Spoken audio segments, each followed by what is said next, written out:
Hello everybody, I'm going to do a quick video of how to install this Ring Doorbell Pro. So I already have a doorbell installed in my house and I'm replacing, the normal traditional doorbell with this. So the tools you'll need that are a pair of pliers, needle nose pliers, be fine, Phillips head screwdriver, and I've also got a drill with a Phillips head bit on it that I'm going to use. So inside the kit, you'll find the actual doorbell with the bezel on it, a couple of these mounting wedges. One of them is a side to side, the other one's kind of an up and down mount. And then you'll have 4 packets of different hardware. And then one other thing that I'm not showing here is this, they call it a Power Pro kit or a power adapter to make sure that the voltage is correct. And that goes on the chime inside the house, so I'll show you that in a minute.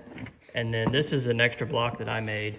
It doesn't come in the kit, but I'm going to use it for mine. So, all right, so step 1 is come over to your fuse box and find the breaker which turns off your doorbell chime. You can test that by hitting your doorbell and making sure that the chime no longer works. Okay, so here's the chime inside my house, and here's the Ring power adapter, and there's 2 wires that come off.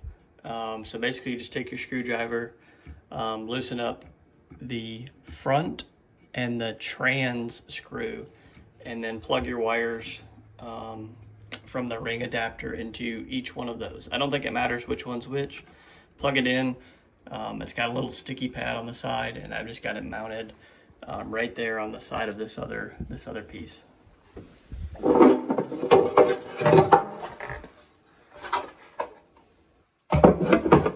then the cover just sits back over it, and you can hear it beeping. That's because I have the power off currently. So. Okay, so step 3, I come out to my doorbell, and there's 2 screws that we're holding that in. Take those out, and then there's 2 Phillips head screws here to kind of unhook your the wires that were plugged in. So just undo all that, and these again shouldn't have power because we've got the doorbell off. Okay, next step, there's 2 extensions for the doorbell wires that are included.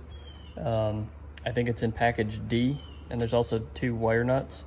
So I've already got this one installed, but basically you just wrap the one end of the wire around your existing doorbell wire and then put the wire nut on, and you've got some nice little connectors on the other side to screw into your Ring, the back of the actual Ring doorbell.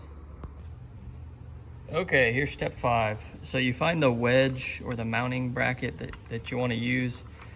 So in this case, the wood is kind of angled in towards the door, and so this wedge actually sits nice right there and makes it the front flush. So this is what I would normally use, except for we've got this large brick, so I'm going to be using a piece that I make to set it out.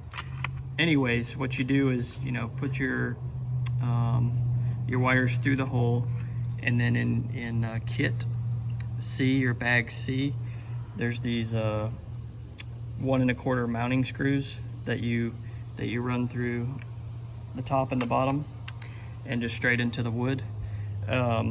If you're going into stucco or brick or some other material, what you'll need to do is drill holes and use these anchors in behind your mounting bracket here. But basically that's what it looks like if you're just mounting straight to the existing surface. Okay, so I've got my mounting bracket installed. As you can see, I've got a piece of wood kind of as a spacer again to get it out away from this brick.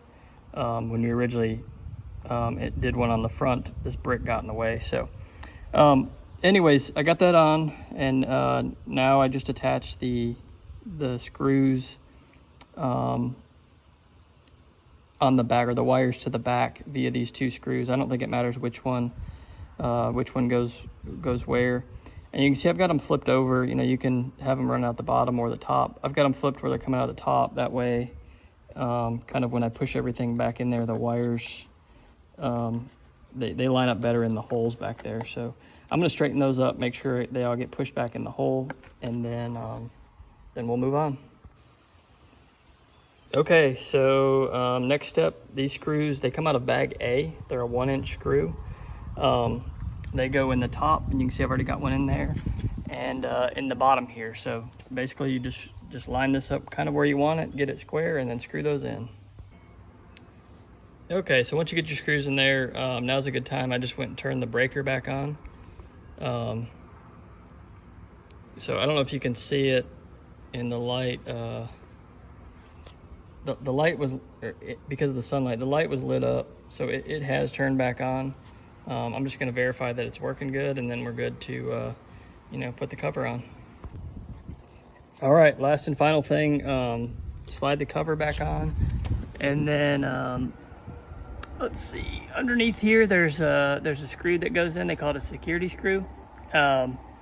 So this is a weird, it's not just a regular Phillips head. It's kind of a star bit with a, let's see if I can, with a hole in the middle.